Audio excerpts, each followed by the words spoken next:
এই পায়রা একটা ইয়ে করছি, তোমারটাই সবচেয়ে বড় খাঁচা। পায়রা ভালো পায়রা, পায়রা কিরকম দাম গো একটু বলে দাও তো। 300-400 এরকম দাম, যেরকম মাল নেবে সেরকম দাম। এই বলছি পায়রাগুলো লোকে কি পোষার জন্য নেয় না খাবার জন্য নেয়? পোষার জন্য নেয়। পোষার জন্য নেয় না? পায়রা কেউ খায় না, না না খাই শুনেছি।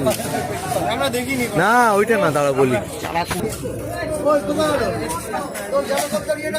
হ্যাঁ, দিয়ে গেলাম তো গেলাম।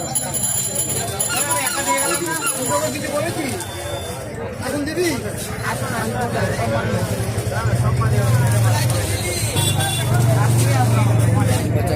কি নিলি?